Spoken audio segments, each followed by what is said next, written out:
Comment incuber ces géniteurs si nous n'avons pas de peau de coco? Ici, nous avons décidé de commencer à mettre certaines techniques d'incubation dans notre livre. Tout simplement parce que nous recevons des coups de fil en longueur de journée, des gens qui viennent juste pour se renseigner, poser des questions sans toutefois vraiment vouloir la connaissance. Personne ne veut vraiment acheter le livre pour encourager la production des vidéos, pour vous montrer toutes les techniques qu'on utilise pour produire. Donc nous avons décidé de maintenant conserver certains éléments au niveau de nos livres et au niveau de notre groupe. C'est-à-dire toutes les expériences que nous avons mises sur pied, le résultat, soit nous le mettons dans le livre, soit nous le diffusons dans le groupe. Donc pour tous ceux qui sont intéressés par la connaissance et qui veulent vraiment savoir et qui veulent vraiment avoir les contours de l'élevage des hannetons, rapprochez-vous pour qu'on puisse vous les donner au travers de nos documents ou au travers de notre groupe de production. Merci. La séquence vidéo qui va suivre, c'est un témoignage d'un jeune homme depuis le Congo-Brazzaville qui n'avait pas de géniteur pour pouvoir lancer sa production.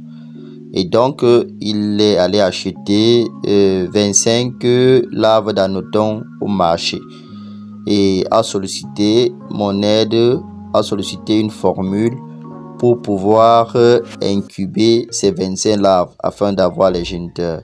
Voilà la suite. Bon, les femelles, il y en a 15. Et là, on a les mâles, il y en a 10. En tout, ça nous fait 25. Je tiens à rappeler que ce sont des hannetons qu'on avait achetés au marché. On avait acheté 25 également. Bon, c'est un taux de réussite de 100%. On a les 25 hannetons, donc 15 femelles et 10 mâles. Donc, on va bien vérifier. Je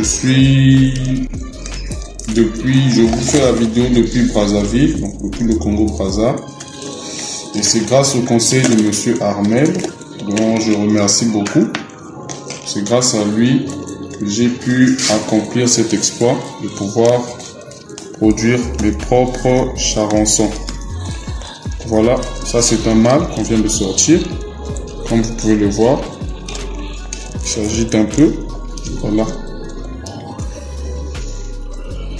Et de l'autre côté, on a les femelles.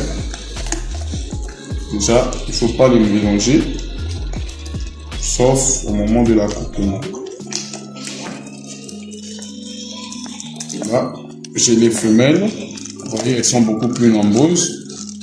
Comme vous pouvez le voir, il y en a vraiment beaucoup. Donc la production était très bonne. Grâce aux vidéos et au conseil de Monsieur Armel.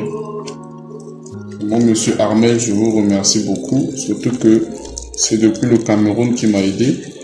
Via WhatsApp. Voilà une femelle. Elle n'est pas morte, elle est juste restée immobile. Donc je vais la poser là. Vous allez voir que elle n'est pas morte. C'est juste que elle était restée immobile.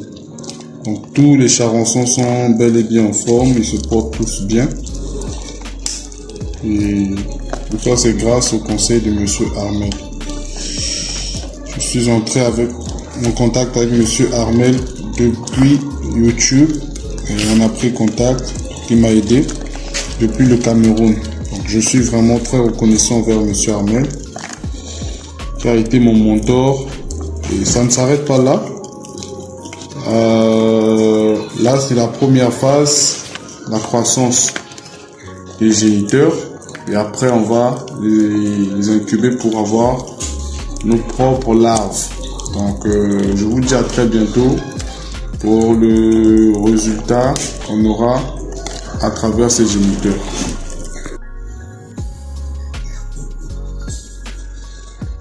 Voilà la production On a une femelle ici. Voilà, ainsi, il y a plusieurs témoignages comme celui-ci. Et si vous nous faites confiance, nous allons faire des grandes choses ensemble. Là, maintenant, nous allons vous présenter une production de l'un de nos membres qui est basé à Douala, qui a eu presque 5 kilos de sa production. Et cette production a été discutée à une vitesse vraiment que nous n'avons pas imaginée. Donc, la demande est vraiment grande. Donc, pour tous ceux qui aimeraient rejoindre notre groupe de production, veuillez nous contacter. Aussi, nous avons établi un calendrier de vente de production. Ceux qui aimeraient acheter nos produits qui sont de qualité, vous pouvez rejoindre notre groupe appelé groupe d'achat. Là-bas, nous allons souvent publier toutes nos productions. Merci.